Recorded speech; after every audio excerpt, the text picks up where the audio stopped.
Olá, pessoal! E a gente está de volta aqui no nosso Coragem para Dizer. Eu quero começar, como sempre, mandando meu cheiro, meu carinho, meu abraço, agradecendo a você que tem nos acompanhado nessa jornada de apresentar para Santa Catarina homens e mulheres de coragem. Essa coragem inebriante que muda o mundo, que transforma a vida de pessoas. E por isso que você que está aí, que nos acompanha na TVBE de Itajaí e Joinville, na TV Mocinha em Balneário Camboriú, TVBE Itajaí e Joinville, pessoal, não esqueçam. Na TV Mocinha em Balneário Camboriú e, claro, na TVBC para todo o Brasil e também lá no nosso canal do YouTube. Seja bem-vindo mais uma vez e vou dizer para vocês que o Coragem para Dizer de hoje vai apresentar para vocês duas mulheres gigantes que em algum momento da vida, como eu falo sempre, né, pela minha fé, né, pela minha devoção a Deus, eu acredito que Ele nos prepara quando a gente chega aqui nesse mundo, Ele nos derroga para cada um de nós uma missão. A missão dessas duas mulheres extraordinárias, Rose Figueiredo, a Rose do Latarte, como todo mundo conhece, e Larissa Crepaldi, é a dedicação ao terceiro setor. O terceiro setor, pessoal, ele estende a sua mão onde exatamente o Estado falha, ou não alcança, ou para. E é por isso que esse tema me traz muita alegria, porque a minha vida também tem uma trajetória ladeando o terceiro setor ao longo dos anos. Primeiro, né, meninas? Um bom dia. Bom dia para todo mundo. A nossa provocação de hoje, ela tem um sentido muito especial, né? Mostrar para as pessoas o que acontece do lado de lá. E eu vou começar contigo, Rose. Para quem não conhece ainda, o Latarte, que é uma instituição em Camboriú, que acolhe crianças, especialmente aquelas que estão em vulnerabilidade, muitas delas que estão sob os cuidados também da proteção judicial quando têm os seus direitos violados. Vamos começar por aí. Como nasceu o Latarte? De uma forma bem sucinta, eu poderia dizer que nasceu de um propósito. No início ninguém entendeu e eu nunca quis também falar a respeito de... E acabei deixando muitas pessoas pensar o que quisessem, né? Tá criando uma antigamente se falava ONG, né? Tá criando uma ONG, tá levantando um movimento. Não, na verdade sempre foi um chamado para cuidar, proteger aquelas vidas que conviviam comigo, né? Sou nascida no bairro Monte Alegre, local onde a instituição está sediada há 19 anos. E por meio... 19 anos é bastante, né, Rose? Bastante tempo. É uma vida, né? E o que nasceu do simples desejo de estar perto das crianças, evitando que elas ficassem ali na rua, acabou se transformando nessa história de vida que se chama Latarte, né? História construída a muitas mãos, há muitos desejos e esperança de mudar a vida e a história dessas mais de 4.500 crianças que foram atendidas diretamente ao longo desses 19 anos. Foram mais de 45 mil pessoas impactadas indiretamente nessa história que se chama Latarte. E o Latarte hoje, ele tem, como você mesmo disse, essa bandeira prioritária no atendimento das crianças em vulnerabilidade, em diferentes níveis, né? Baixa, média, alta vulnerabilidade, e especialmente as com direitos violados, as vítimas e testemunhas de violência do nosso município de Camboriú. Então, o Latarte é isso, é um lugar de acolhimento, um espaço que visa protagonizar a vida, a história dessas famílias, né, que não são alcançadas diretamente pelo Estado. Pelo contrário, que elas são acolhidas num formato muito raso, que não chega a mudar a vida delas, que não chega a mudar o destino delas, fazendo com que perpetue esse histórico de vulnerabilidade e violência de cada família atendida pelo Estado. E o Latarte traz o inverso, né? O Latarte traz para mudança de vida concreta, né? E é isso que o Latarte tem feito nesses 19 anos, com a sua ajuda, com a ajuda de muitas pessoas que acreditam no nosso trabalho, que veem no Latarte uma nova bandeira do terceiro setor. Uma bandeira que não cabe mais o assistencialismo, né? Que cabe sim a mudança de vida das pessoas, né? É o que eu chamo de deixar um legado. O Latarte hoje visa diariamente construir um legado através dessa transformação de vidas de cada criança que é ali atendida. Ele acolhe as crianças no contraturno da escola, né? É isso. Quantas crianças hoje tu consegues atender? O espaço físico do Latarte ele é bem limitado, então nós conseguimos ali, naquele espaço, atender 200 crianças no formato de contraturno de 5 horas diárias, diferente de algumas outras instituições que atendem no formato pontual. A criança vai, faz a atividade, seja ela balé, música, atividade de esporte, faz atividade, vai embora e entra um outro grupo num sistema de rodízio. A instituição atende a criança 5 horas e 15 minutos por dia, ofertando café, Quem estuda de manhã chega e já almoça. Quem estuda de manhã chega no Latarte, a gente busca na porta da escola, que depois eu posso até, né, falar um pouco desse projeto, busca na porta da escola, leva para o almoço e ali elas permanecem em atividades de esporte, cultura e lazer até as 5 horas da tarde. Reforço escolar para quem precisa. São 9 atividades voltadas para o suporte da obtenção da média escolar. Então nós temos em torno de 21 atividades e serviços prestados ali pela instituição. Crianças de que idade a que idade? De 4 a seus 17 anos. 4 a 17 anos. Mas o estatuto permite a 4 a 17, né? Mas a nossa maioria das crianças ali é de 4 a 11 anos. Né? Temos bem poucos de 12, 13, 14 anos. A sua maioria é de 4 a 11 anos. Uma história. Uma história.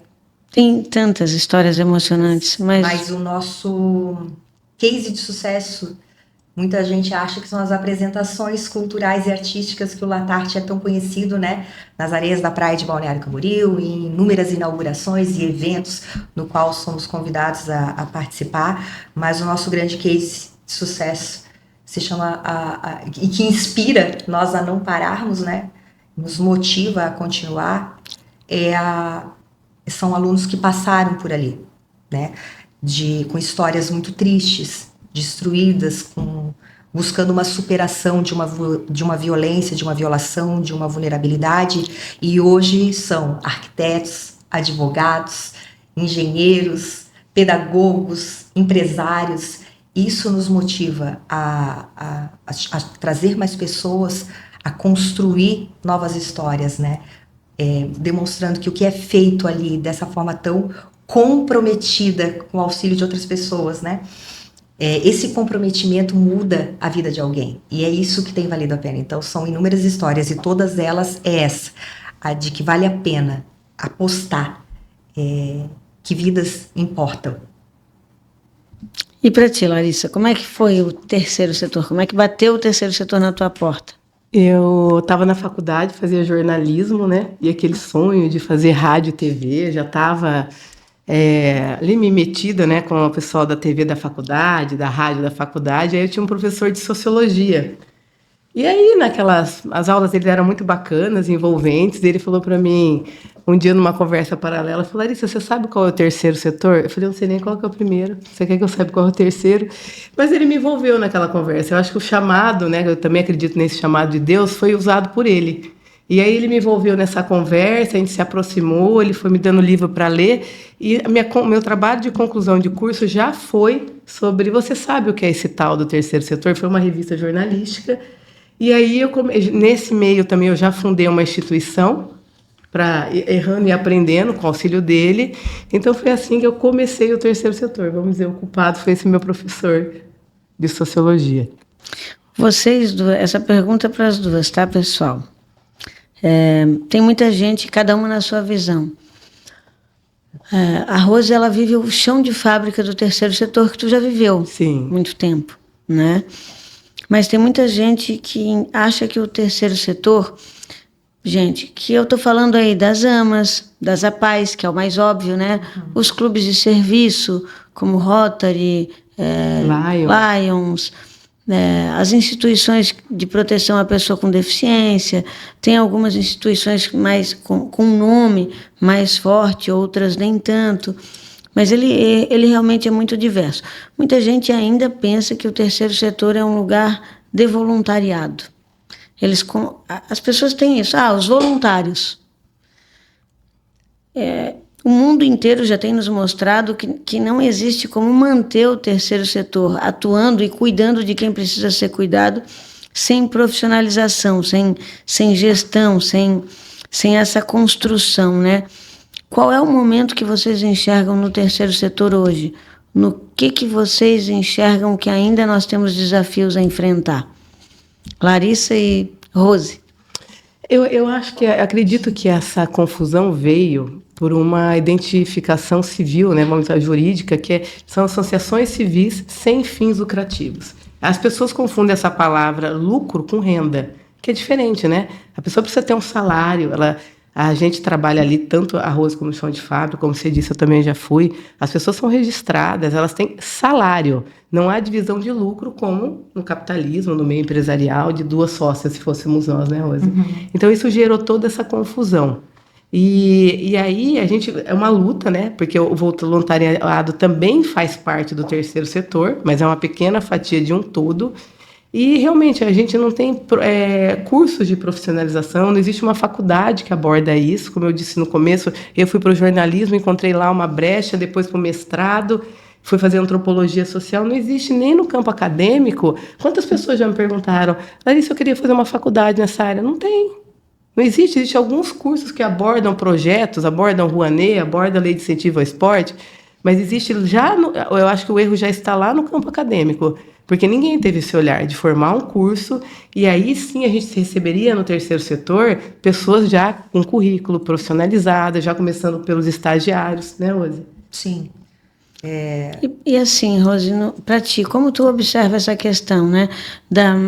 Porque as pessoas, o que eu observo na questão do Latarte?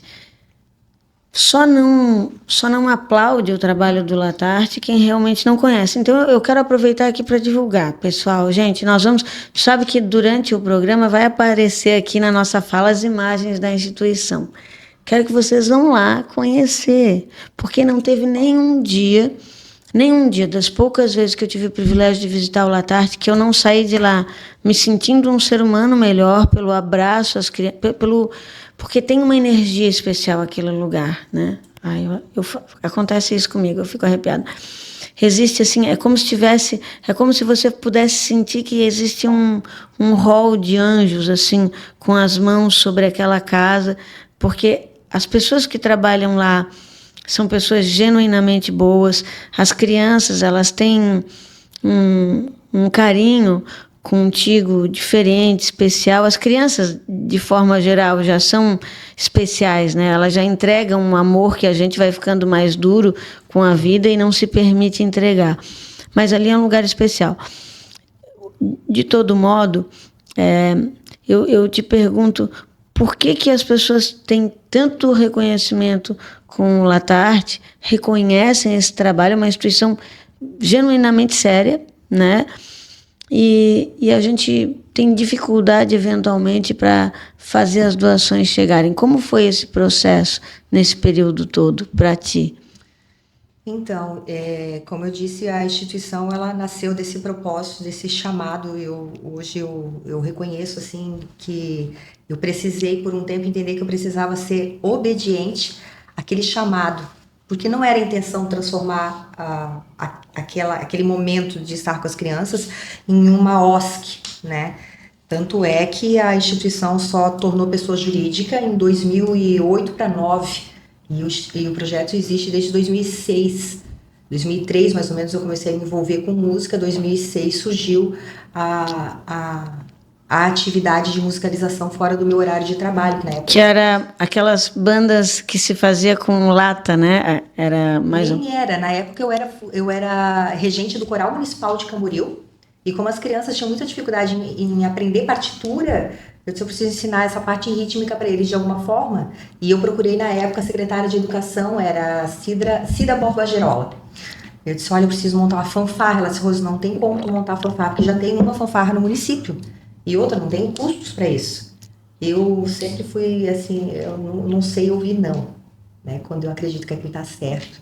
Eu disse, não, mas eu não vou aceitar isso aí. Eu voltei pra lá e eu disse, desgraçado, vocês começam a trazer umas latas de tinta vazia. Se você estiver em casa, pode ser latinha de Nescau, esvazia o que vocês tiverem lá e traz. E traz cabo de vassoura. Tinha um professor que trabalhava comigo no coral na época. Eu disse, olha, tu é forte aí, serra esses cabos de vassoura e a gente vai fazer um barulho aqui. Mas eu ensinava só os toques rítmicos de uma partitura naquelas latas. E as nossas crianças são um celeiro de talentos. Dali, rapidamente, saiu uma música maravilhosa, uma sincronia. E eu fui chamada na Secretaria de Educação depois de umas semanas por conta do barulho. Os vizinhos estão reclamando, estão chamando a polícia, o que está acontecendo lá? Aí eu fui obrigada a dizer. Ela disse, não, tu tens que parar com esse barulho aí, porque tá incomodando os vizinhos. Eu disse, tá, eu paro se tu me der uma oportunidade. Era a semana cívica no município. Eu disse, eu só quero uma música. Você tá doido? Como é que você vai fazer um barulho com um monte de lata lá? Eu disse, não, mas deixa eu tocar uma música. E tocamos. Foi no dia 3, se eu não me engano, de outubro de 2007, 6 ou 7. Porque eu comecei antes com essa atividade, né? E quando eu viro, acaba a música, eu viro todo mundo chorando, desabando em lágrimas. Prefeito, vereadores, professores, os alunos, tudo, né, estáticos. E ali surgiu, então, a musicalização. E eu comecei a aprender sobre o terceiro setor, antigamente a gente falava ONG, né? Sobre o que era uma ONG, o que eram esses projetos. E comecei a questionar como os recursos chegavam para manter, porque eu também entendia que precisava ser voluntário. Eu comecei a questionar que os recursos por meio de voluntários eram poucos, escassos, e não se embasavam em números, dados, impacto.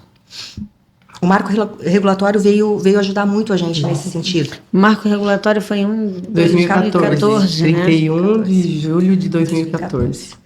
E por conta desse formato que o marco regulatório trouxe em 2014, as pessoas sempre viam as instituições como um espaço de assistencialismo, de paternalismo, de caridade. Nada contra nenhuma dessas coisas. Que é importante. Importantíssima, mas o terceiro setor, ele precisa ser visto como um local de investimento, de resultado, de impacto no território onde ele tá inserido.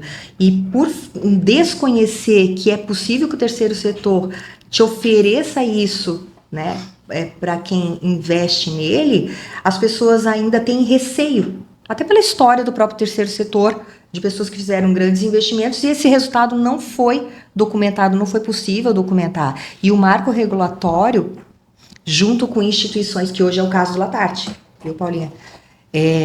O Latarte conseguiu, levantando essa bandeira de transformar um espaço culturalmente visto como assistencialista, paternalista, num espaço de investimento com contrapartida de apresentação de documentos, resultados concretos, a gente conseguiu fazer com que o segundo setor, que as empresas e empresários pudessem se unir a nós, vislumbrando o acesso nesses resultados. Isso tem incomodado. Por quê? Porque juntos, as empresas, empresários, junto com o Latarte, a gente tem questionado o que seria as desigualdades. A gente questiona a desigualdade, confronta o Estado e ocupa um espaço de recurso que não chega para quem quer fazer esse resultado. Então, realmente existe uma questão, uma barreira cultural ali. Uma barreira cultural onde ainda acredita que o terceiro setor está lá só para receber sacolão, distribuir para as pessoas e não faz aquele acompanhamento que transforma a vida delas. Então, hoje, o Latarte levanta essa bandeira fielmente junto com grandes empresas, empresários, por meio também de emendas que são encaminhadas para nós por meio de deputados que acreditam que a mudança vem a partir disso, investimento inserido num espaço que vai te apresentar um resultado concreto. Porque ninguém mais tem tempo a perder e não cabe mais, hoje em dia, investimento no terceiro setor que não te apresenta resultado, que não apresenta impacto. E as causas sociais, elas têm uma urgência muito grande. E não é mais a urgência de secar gelo. Ninguém mais quer secar gelo. As pessoas querem ver as outras mudando de vida, transformando territórios. Vamos lá, para clarear a mente das pessoas. Primeiro setor público. Segundo setor, o setor produtivo, pessoal, empresas, a economia que gira os grandes e pequenos negócios do mundo. Terceiro setor, instituições privadas sem fins lucrativos ou organizações da sociedade civil. É sobre elas que a gente está falando e a gente trouxe a minha preferida. Olha, eu conheço trabalhos maravilhosos em Santa Catarina. Eu não sei qual instituição que eu gosto mais. As meninas da Rede Feminina também. Tem tanta gente boa, mas tanta gente boa nesse terceiro setor, mas o Latarte, ele é diferente para mim. Também a gente ampara muitas instituições, né, Lari, pelo nosso mandato, que fazem esse trabalho de voluntariado com crianças. Agora tem uma outra instituição em Camboriú, amiga, que está no meu coração, que nasceu amparada pela Igreja Evangélica Assembleia de Deus, que cuida de mamães, né? O projeto... Puxa vida, por um detalhe me fugiu o nome do projeto, mas eu já vou lembrar aqui. Elas têm um projeto magnífico, cujo amparo vai além de entregar um enxovalzinho para a mãe que não pode comprar. Não é isso. É um amparo moral, espiritual, é estar com elas nessa caminhada de acolhimento para a chegada desse filho e no pós-gestação também, quando a criança vem à vida, esse acompanhamento de ajudar a criança muitas vezes a encontrar uma vaga numa creche para a mãe seguir a sua vida. Boa parte dessas mães são mulheres que os companheiros as abandonam, então logo a descoberta da gravidez chega, que estão na situação de vulnerabilidade, muitas delas lá no Monte Alegre, de outros bairros da nossa querida Camboriú. Mas o Latarte, ele tem algo novo, que é essa capacidade de misturar amor, compromisso ético com ciência, além do propósito, é tomar o propósito nas mãos com uma responsabilidade mais apurada para fazer de fato que algo seja decisivo. Não é ficar com a criança quando o pai e a mãe não podem ficar. A criança que viu violência, que sofreu violência, muitas vezes crianças que passam por situações que a gente mesmo tem dificuldade de falar, de absorver, né? Você olha para uma criança tão linda, tão perfeita, tão cheia de vida, tão picurruxa, e aí você se dá conta que essa criança sofreu sucessivos estupros, muitas vezes, viveu num ambiente de extrema violência, apanhando, enfim. E aí você vê a criança num espaço que ela encontra uma esperança. E o Latarte faz isso. Ele acompanha essa criança na atividade lúdica, na atividade educativa, mas também na edificação moral dessa pessoa para que ela consiga superar os seus desafios, né, e vencer toda aquela dor. Por isso que eu gosto tanto do trabalho, sou muito fã do trabalho de vocês. Mas a gente ainda tem uma legislação, embora o marco regulatório de 2014 tenha sido importante, que talvez pela tua observação, porque há ainda no primeiro setor, vamos dizer assim, no serviço público, quem enxergue o terceiro setor como alguém que vai competir com ele. E eu quero mencionar uma história, uma passagem na tua vida que eu acompanhei, o que nos fez nos tornarmos amigas de verdade, porque amigas, irmãs, não sei como é que a gente chama esse carinho que a gente sente uma pela outra, quando em dado momento tu assume uma função pública e a partir dali tu recebe um tiroteio inexplicável de um monte de gente e acaba desistindo da política, né? Com 1000 convites, que cada eleição tem uma chuva de partidos indo lá te convidar para ser candidata a vereadora, vice-prefeita, prefeita, deputada, enfim, a tudo que é tipo de coisa. E depois daquela tua passagem, tu diz, não, por enquanto eu vou ficar por aqui, eu vou voltar para a minha missão, porque eu não estou aqui para ofuscar ninguém. Poxa, eu só quero salvar, além das minhas crianças, mais crianças.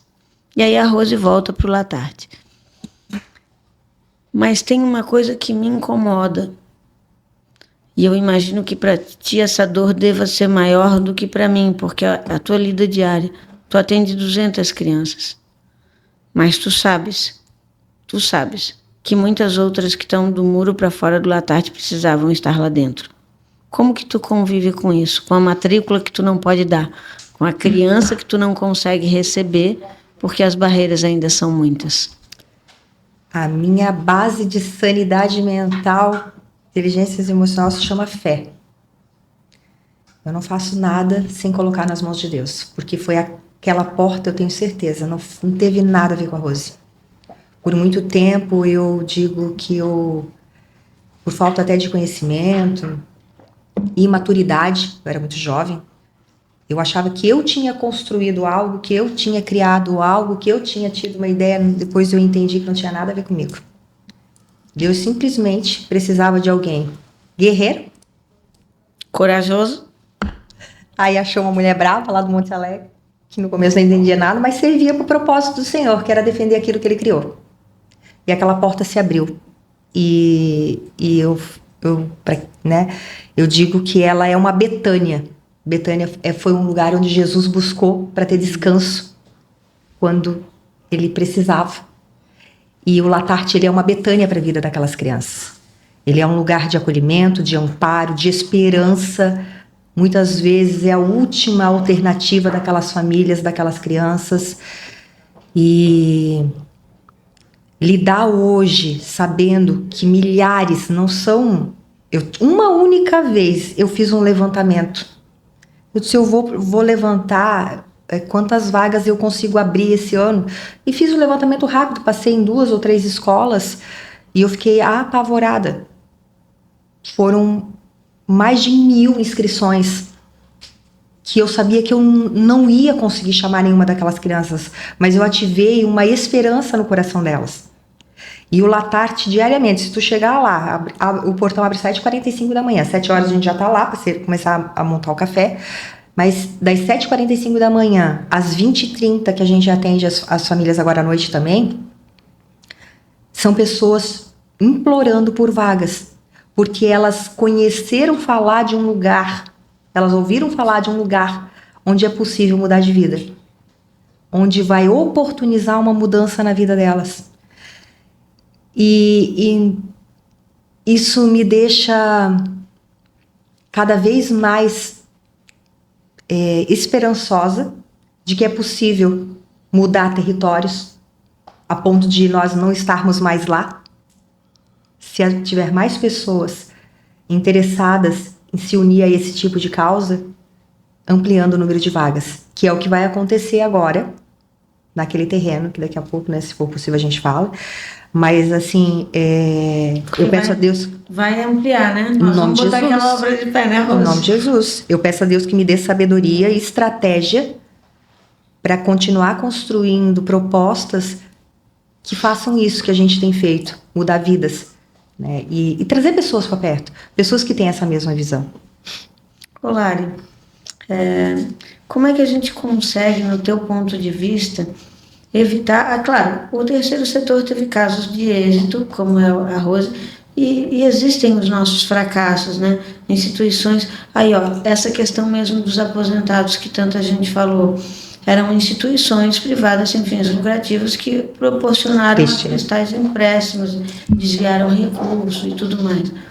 E tantos outros casos, né, na qualificação profissional que a gente viveu, que a gente sabe que teve experiências lindas reveladoras, e outros que subtraíram direitos das pessoas, desviaram de recursos e tudo mais. Mas do que eu conheço, principalmente em Santa Catarina, a gente tem,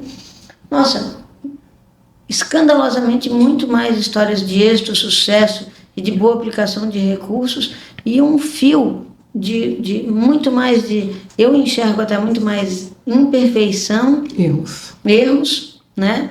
Principalmente quando se trata de recurso público, do que outra coisa. Eu queria te perguntar, o que tu acha que a gente deveria fazer para evitar essas generalizações injustas, entende? E ao mesmo tempo fortalecer a transparência, a credibilidade, a visibilidade do terceiro setor. Que instrumentos tu acha, na tua visão, que a gente poderia aplicar nesse sentido? Como a gente começou, né, Paulinha, 20 anos atrás, não pode nem falar isso que vão saber na cidade, né? Mas há 20 anos atrás, o que era? Era termo de convênio, né? Existia ali uma brechinha da lei que fala deverá, depois virou poderá, não, era poderá, depois virou deverá. Então, o que a gente tinha? Uma bagunça jurídica. E as instituições, elas tinham que ser instrumentalizadas via convênio. E convênio não é para instituição do terceiro setor. Aí veio a nossa MIROSC, Marco Regulatório das Organizações da Sociedade Civil. Muito bacana, só que é uma lei federal. E, na verdade, foi feita todo um lançamento, né? As instituições... Mais uma vez a gente fala da questão da capacitação, que a palavra, o adjetivo mágico é capacitação, né? E a lei realmente que funciona é a 13.214, que faz as alterações legítimas dessa lei federal, que é a 13.19. Só que tem um probleminha aí que eu costumo falar. Ainda bem que a gente tem uma deputada que tem a bandeira do terceiro setor e vai lutar por nós. É uma lei federal, só que os decretos são estaduais, Paulinha. Aí começou uma guerra de estado. Quem tem o decreto mais forte? E no meio desse caminho a gente tem muito burocracia. Eu vou te dar um exemplo. No caminhar, o que ela fez? Ela orientou tudo. Qual que é o seu instrumento jurídico? Termo de fomento? Termo de cooperação? Então, quando ela faz o chamamento público, né, que vamos chamar, já deu a ampla concorrência para as entidades. Então, a Rose vai concorrer, eu vou concorrer, você vai concorrer com a sua entidade. Quem tiver o melhor projeto vai ganhar. Ok, já vamos instrumentalizar ali. Qual que é o instrumento jurídico? Termo de fomento, termo de cooperação técnica, tudo bem. Só que tem um detalhe, ao começo, quando você apresenta o seu projeto, você tem que apresentar 3 orçamentos, ao final também. Como assim? Passou um ano, Sim. Às vezes passou 2. Então, assim, existe no meio uma burocracia danada. Então, a gente conta assim, com a nossa deputada, né, para sugerir decretos, alteração do decreto 1196, que é o de Santa Catarina, porque eles marginalizam muito o terceiro setor, sabe? Assim, ou se você lê o corpo do decreto, não é, Rose? A Rose está aqui, tipo assim, eles já tiram a gente pelo que a gente não é. Exatamente. Eu entendo que é resquício do que você falou, dos convênios mal feitos, das prestações de contas, que as pessoas não sabiam, é desinformação. Eu lembro quando eu entrei nesse campo de ajudar as pessoas, eles não sabiam o que é uma conciliação bancária, eles não sabiam o que é comprovante, pegavam o cupom fiscal, que não vale nada, e a nota fiscal, que ainda era aquela de talão. Aí agora a nota fiscal carimbada e assinada por 2 funcionários registrados da OSC. O que é isso? Mas o que é? Se você tem a conciliação bancária, você tem a nota fiscal, tem o recebido e tem a conciliação bancária, a conta que foi aberta para aquilo, que o dinheiro saiu foi para Maria. Para que 2 funcionários da OSC com carteira registrada têm que carimbar e assinar aquilo? Então, assim, existe uma burocracia desnecessária. Eu falo que essas 2 leis, que vamos falar, a mais da mídia é a 13.019, mas a real é a 13.214, ela é perfeita na sua base. Ela deixou aberta e os estados foram fazendo seus decretos. Só como eu disse, virou essa competição.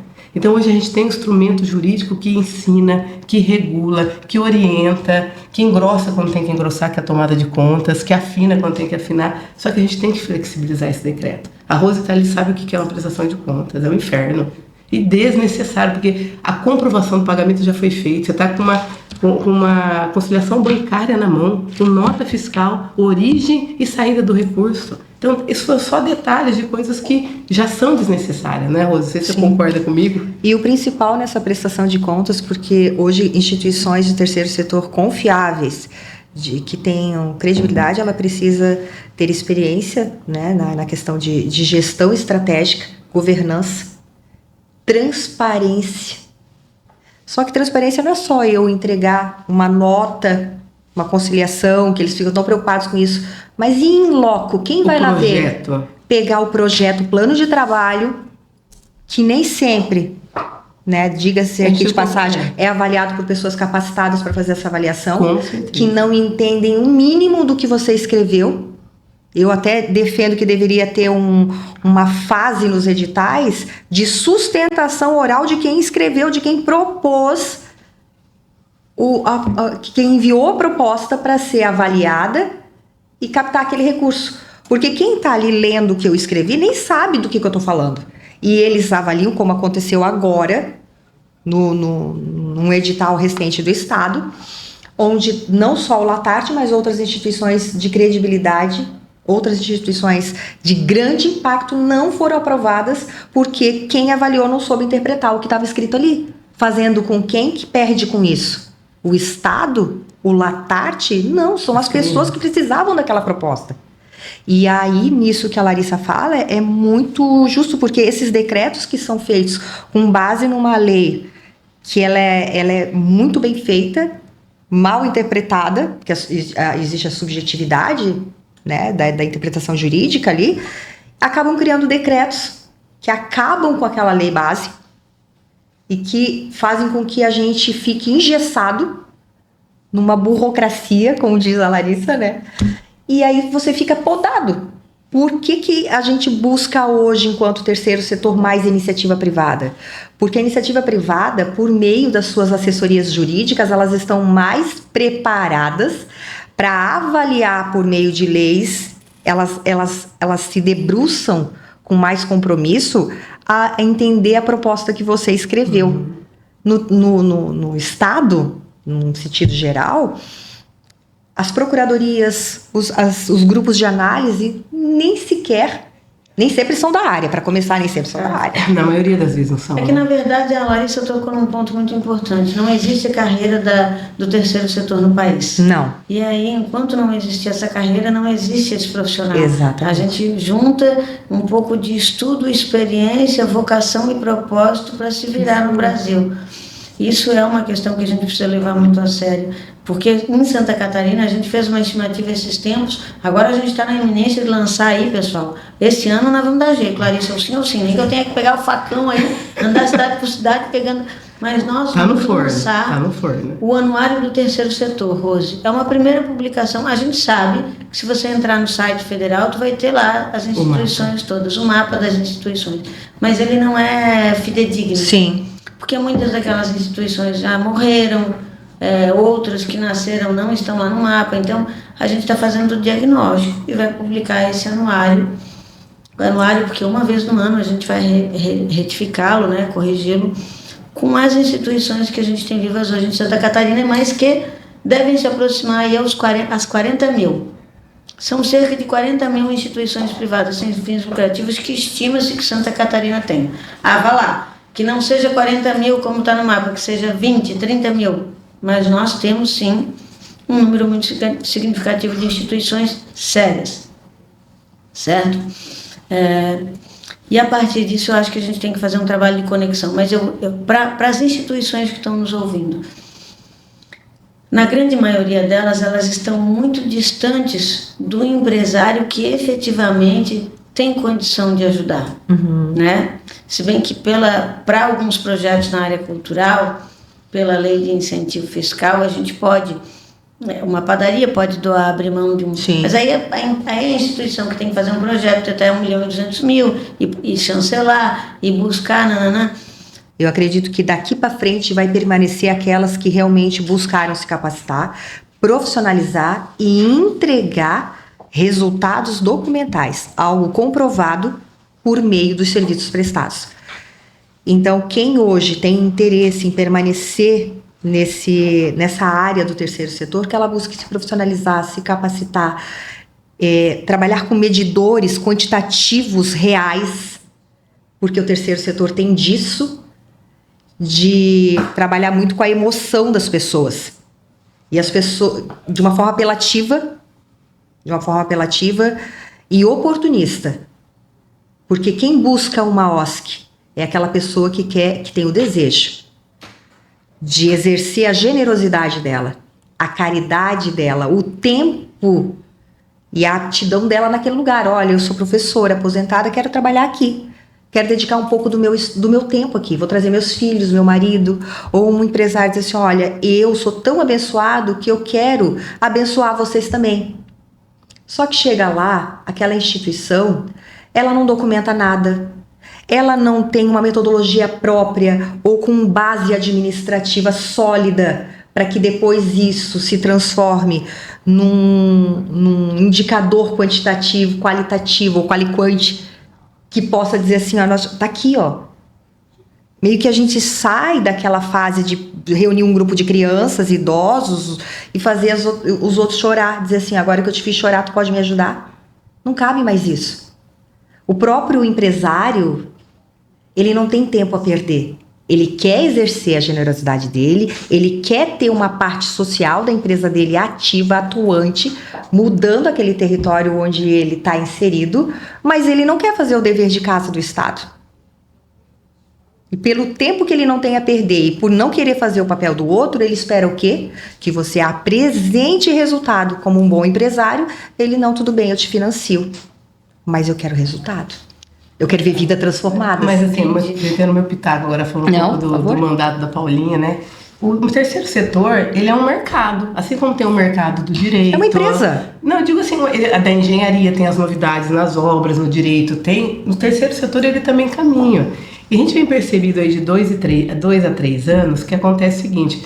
Aquelas instituições que não chegam aos CEOs, que não conseguem falar com os CEOs da Goodyear, da Sadia, da Perdigão, existe agora um novo mercado, que essas empresas estão abrindo edital de chamamento para projetos chancelados.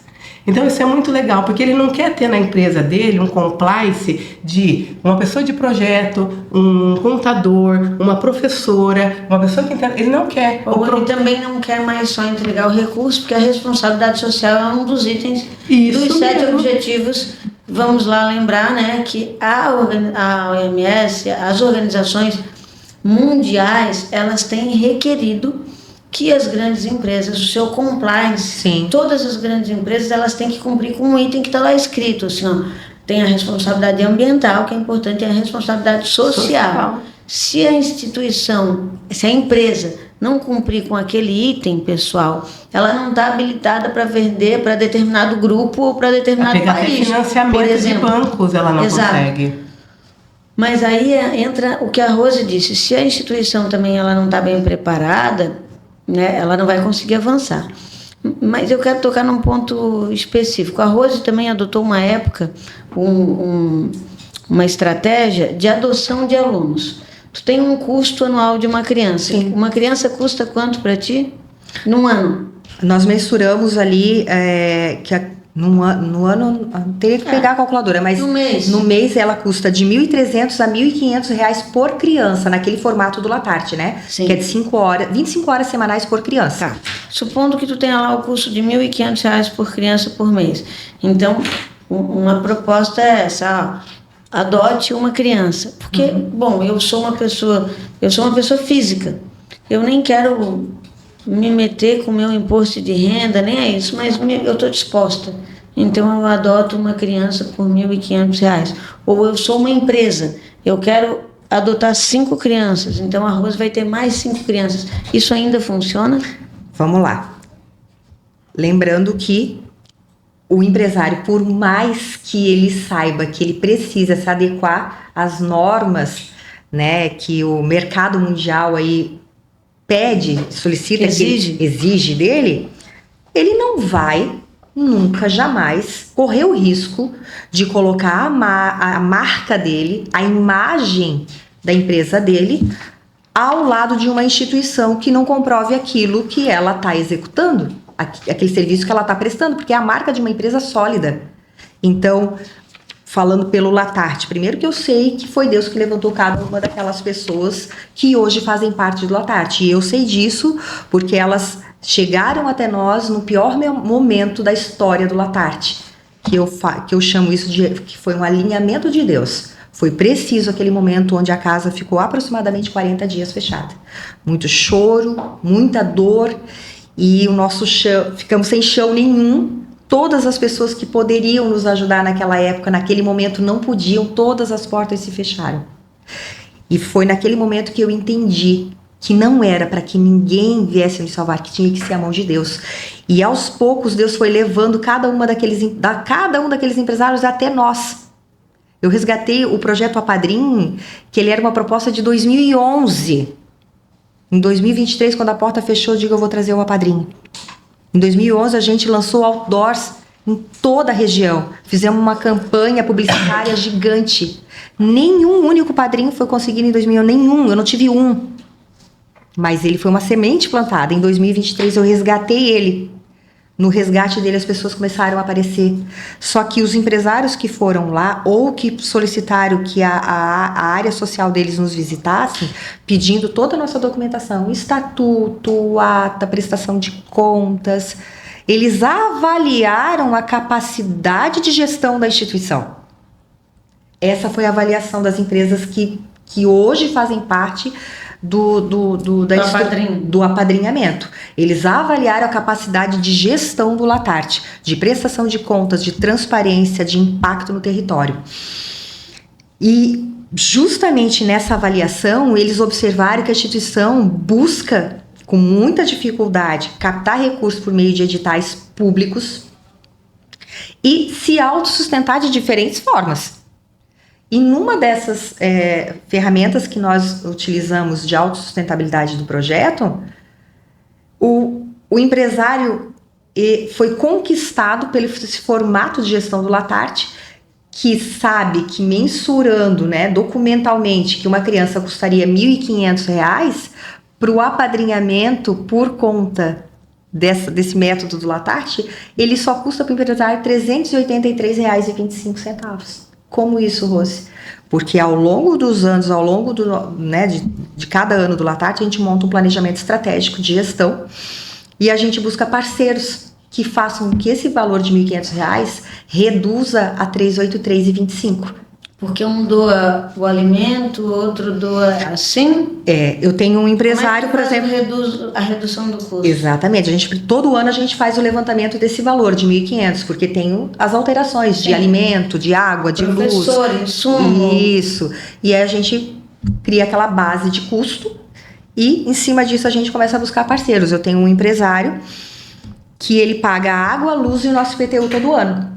Não somos isentos de IPTU, porque o espaço onde o Latarte está inserido é de uma pessoa física, é de um empresário local. Aí eu busquei um outro que mantém o lanche. Então, se ele mantém o lanche da manhã, eu tenho que me preocupar com o almoço. Aí, conseguiu do almoço. Aí chega mais uma empresa. Olha, eu vou te doar toda a proteína do almoço. Pronto, reduz a proteína do almoço. Então, me preocupo com feijão, com arroz e com outras coisas. Então, a gente vai buscando, de diferentes formas, parceiros que façam com que esse valor fique confortável para o empresário, a ponto de ele ir investindo aos poucos. Uma das empresas que nos ajudam hoje, elas começaram apadrinhando 30 crianças, quando a casa estava fechada. Hoje, elas apadrinham 72 crianças. Outras começaram com 4, apadrinham 15 crianças. Por conta disso que o Latarte, essa forma do Latarte gerir os recursos que faz. Tem um desembargador que no começo do Latarte eu conheci, e ele já estava no fim da carreira dele, dizia: Rose... Quem que é ele? Dr. Sebastião. Ele dizia: Rose, eu admiro o que tu tá fazendo, porque fazer com dinheiro é fácil. Fazer com dinheiro é fácil, agora fazer sem nada, tirar da onde não tem, com pouco fazer muito. E o empresário olha para isso. Ele não quer que você dependa dele. Ele quer que você seja autossustentável.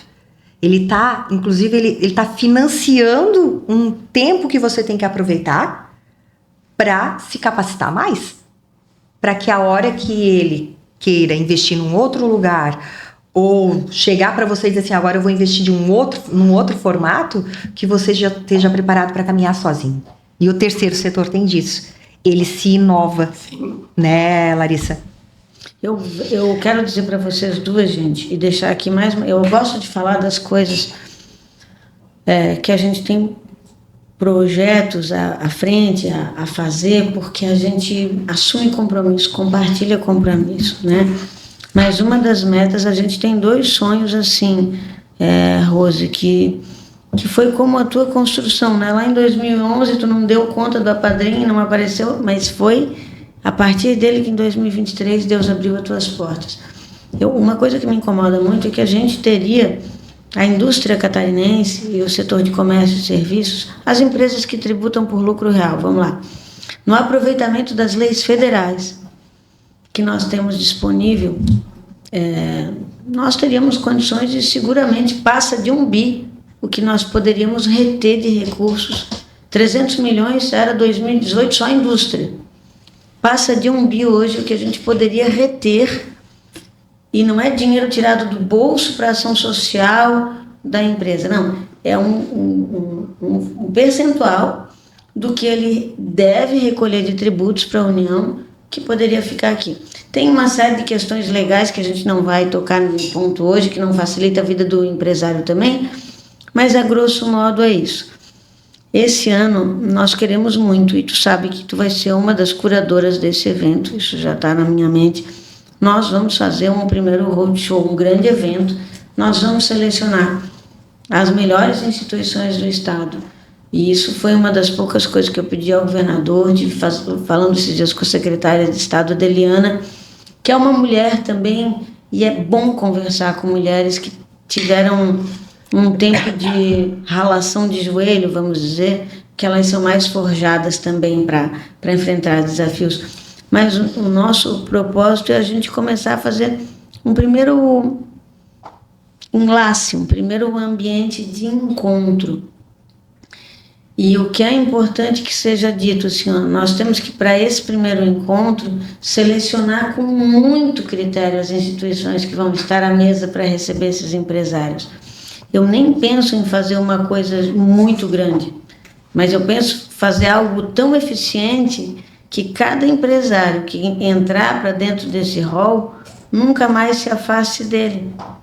Que ele encontre instituições dentro da filosofia que a empresa deseja. Porque tem empresa que prefere apostar no esporte, tem empresa que gosta de apostar na pessoa com deficiência, e assim vai.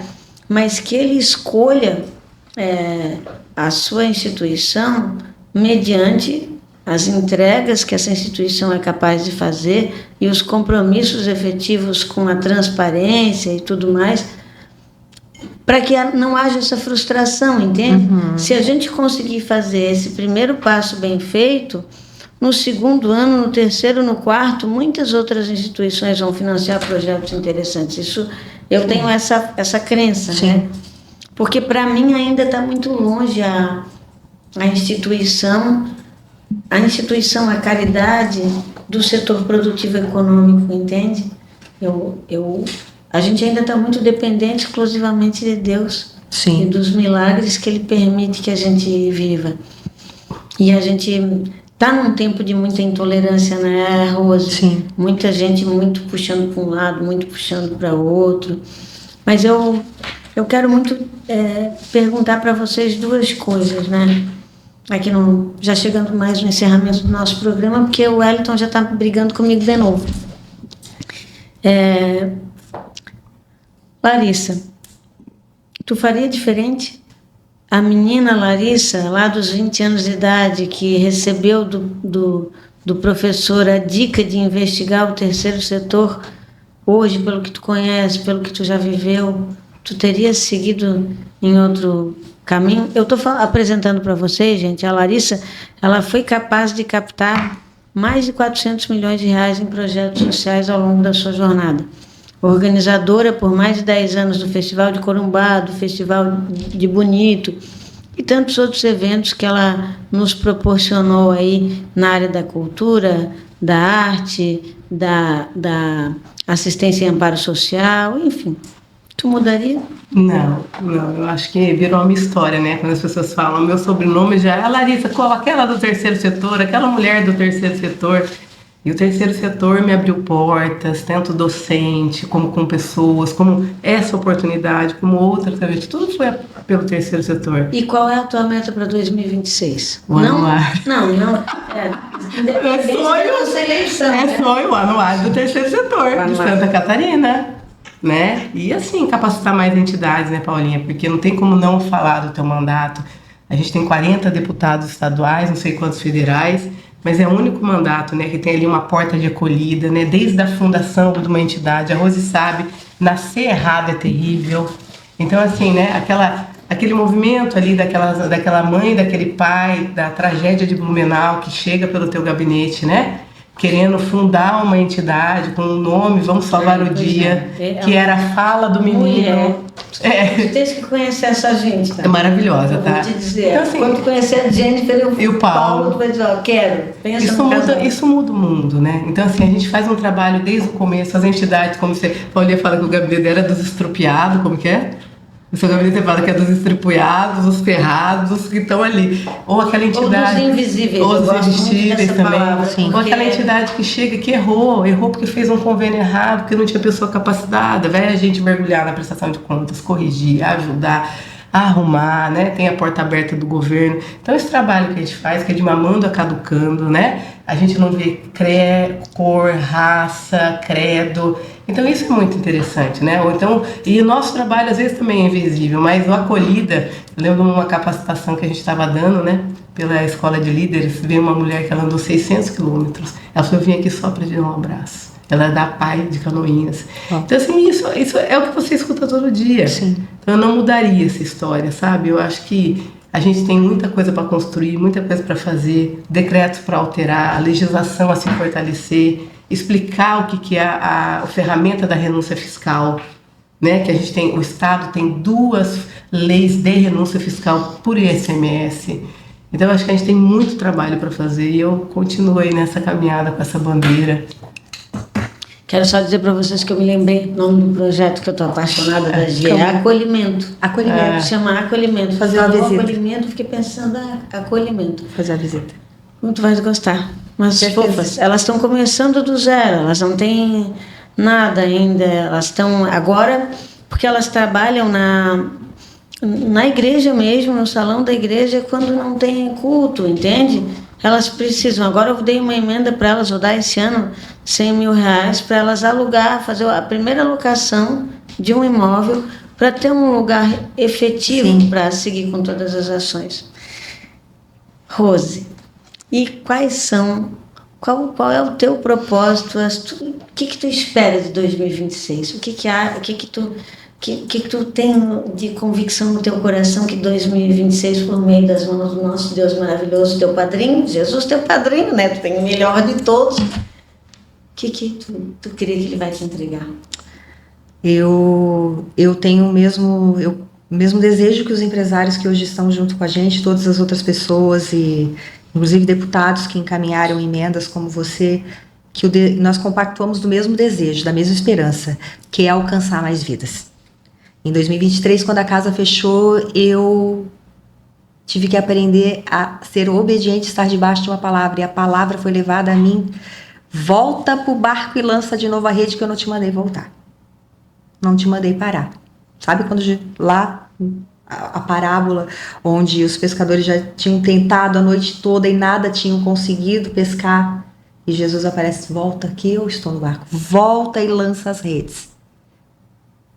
E a gente fez uma oração lá. Eu tenho, na época era o pastor Franco, querido pastor Franco. Assembleia de Deus faz um trabalho lá de intercessão por nós, lindo. E ele disse: ou o Senhor fecha essa porta se não for da vontade dele, ou ele levanta recursos, pessoas, homens e mulheres inclinados a fazer a vontade dele. E depois daquilo, aqueles quase 40 dias, as pessoas começaram a surgir. E o meu desejo, junto com essas pessoas para 2026, é o mesmo. É que aquela rede alcance milhares de novas vidas. Esse é o desejo. Da onde vai vir o recurso, o Senhor sabe. Aquela porta foi Ele que manteve aberta. Então Ele vai providenciar. Porque para os empresários não é problema o recurso. O que eles também desejam é fazer a diferença. É deixar um legado através da construção da empresa deles. Eles também querem isso. Apesar do mundo pedir que eles tenham um social, eles não querem fazer qualquer social por conta de um pedido global. Eles querem fazer a diferença. Eles chegam lá dizendo: eu quero mudar a vida de alguém.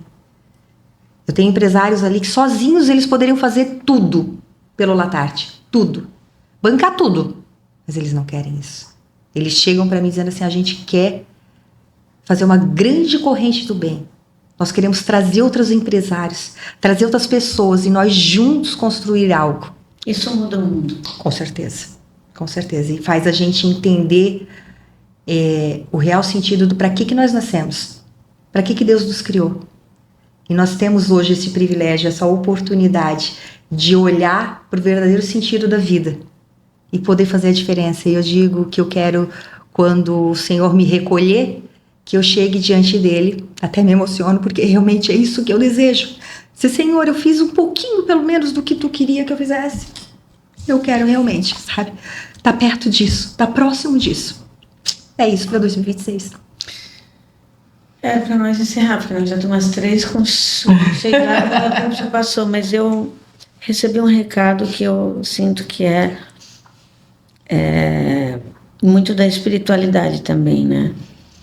Quando a gente começou a fazer esse programa, que eu nem sei quantas pessoas assistem, se as pessoas gostam ou não, não é sobre mim, sobre a política, sobre voto, não. O que eu quero, de fato, eu sinto que é o propósito desse espaço, é mostrar para essas pessoas que estão nos assistindo que existe um caminho, existe uma chance, que ele só começa por um único lugar, que é pela fé. E a palavra coragem ela versa muito sobre isso, né? Ela nos leva para esse lugar. E eu senti no meu coração de fazer uma última pergunta mesmo para as duas, porque eu tive o privilégio de conhecer um pedacinho da história de cada uma de vocês. E eu me emocionei durante o programa inteiro cada vez que eu te olho, porque eu me lembro desses momentos de incompreensão, de dor, que tu viveu. Como que nós tivemos medo, Rose. Qual foi o momento em que tu conseguiu, de fato, superar o medo e construir essa conexão com Deus que te deu essa segurança? Não superei. Eu todo dia só penso no que o Senhor me ordena, ser forte e corajosa. A palavra diz isso, ser forte e corajosa, que eu tô contigo. E quem entende o propósito por qual foi criado, ele precisa ter essa base firme. De que não importa o que aconteça, nem sequer interessa se vão te entender, se vão colocar um alvo nas tuas costas de graça como passei. Tá tudo bem. Se eu estiver cumprindo a vontade do Senhor, se eu tiver que passar por isso assim, eu passarei. É manter a fé. Diariamente. Diariamente. Eu falo que Deus é mais bravo comigo. Porque sempre vem uma resposta, vem uma Jennifer, vem um Paulo, vem uma Melissa, vem pessoas que passaram as maiores dores do mundo e estão sorrindo. Teve uma mulher que eu fui atendendo no seu gabinete, ela falou, não, eu vou tomar uma medicação no posto, que eu tô com muita dor, uma mulher fibromialgia, mas eu chego aí às 2, aquilo, eu me sinto assim, o cocô do cavalo do bandido, que a gente tem de tudo. E essas pessoas botam todas as esperanças dela em uma pessoa, em ti, em mim, na Rose. Então, assim, essas coisas, uma outra mulher uma vez, cadeirante, descendo do ônibus, olha, eu tô um pouco atrasada porque eu tive que pegar o ônibus com acessibilidade, ele passa de 2 em 2 horas. Falei, não, querida, eu tô aqui para te atender, eu vou ficar aqui até 10 horas da noite. Então, essas pessoas que elas apostam na gente, toda a sua melhoria de vida, sua acolhida, a esperança mesmo de dias melhores, falam, nossa, eu já entendi o recado, tá tudo certo, eu já entendi. Olha a Jennifer e o Paulo, existe dor maior que esse casal passou? E ela sorridente, ela feliz, ela numa esperança de montar essa OSC. Os casais que perderam um filho na tragédia de Blumenau. A Fer montando dentro de uma cidade pequenininha, a Raízes que Curam, olha a força de uma entidade com esse nome, Raízes que Curam. Então, assim, a gente é o veículo para o sonho virar realidade. E para terminando, antes que eu seja expulsa dos canais de TV que fazem a divulgação do nosso podcast, né, gente? Meu beijo fraterno, que 2026 seja maravilhoso. Espero que vocês tenham tido o privilégio de alcançar o recado que a gente entregou, nós 3 juntas, meninas, para vocês nesse programa maravilhoso. 2026, gente, é um mar de oportunidades. Basta você crer e vale a pena a gente seguir tendo esperança, porque sim, esse mundo de ódio aí não é em todos os lugares, não é para sempre. E a gente pode sim fazer um mundo melhor. Beijo para vocês e ó, terminando o programa, entregando o meu presente. Obrigada. Adoramos agora. Com E tu certeza. também, Larissa. Quero ver se eu vou na tua casa, não te dar essa xícara, eu vou tomar café. Beijo, tchau, tchau, pessoal. Valeu.